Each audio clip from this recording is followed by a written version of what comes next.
Defense mechanisms. We're going to talk about something that Sigmund Freud postulated many years ago, and it has to do with what's going on in our subconscious mind.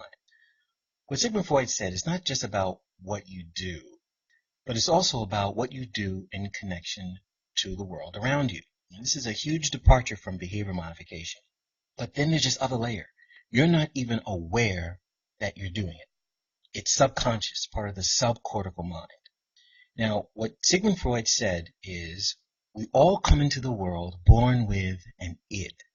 And this id is very primitive and primal. It's the basic instincts that we have for urges and desires and needs. It makes us so selfish and obscure to the world around us. I want this, I want that, I want this now. It's all about me. And all of us have this. And somewhere about the age of 4 or 5, we develop a conscious mind. Something else. It's called the superego. Now, at best, it helps us to integrate the world around us as we interact with others. But at worst, it could be very, very punitive and very harsh. You don't deserve this. You can't have this. You have to suffer, and suffering is good. Now, clearly, these two worlds don't talk to one another. Actually, they're diametrically opposed, and they're in conflict with one another. And over time, we develop, according to Freud, an ego. And the ego stands between this primitive id and this punitive superego, and it tries to balance and weigh the balance and referee the battles between the two. And the tools that the ego uses to reconcile these two worlds are called defense mechanisms. So before we continue, we need to have an understanding of some just general rules about what defense mechanisms are, what defenses are. One, they are all unconscious. We are not aware that we are doing them. There may be an exception, we'll talk about that later, but for the most part, defense mechanisms are unconscious.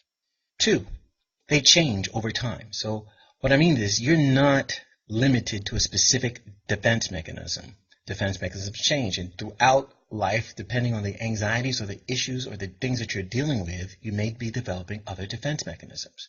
Three, defense mechanisms can be adaptive and they can be pathologic.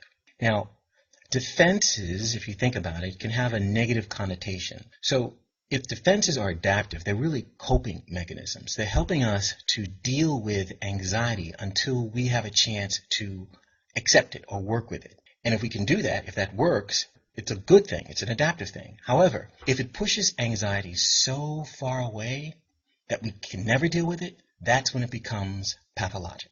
And the issue of whether it is a pathological defense mechanism is ultimately about two things.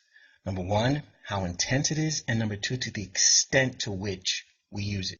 And what I mean by that is the intensity is how much or how strong are we using this defense mechanism? And then how long are we using this defense mechanism in trying to stave off the anxiety? That line will distinguish between whether it's pathological or whether it's coping. Now, why is all of this really important? The USMLE wants to test your competency, not just of your medical knowledge, but in your ability to show compassion for your patients. And one of the best ways to understand your patients is to understand the things that they are doing with respect to their behavior.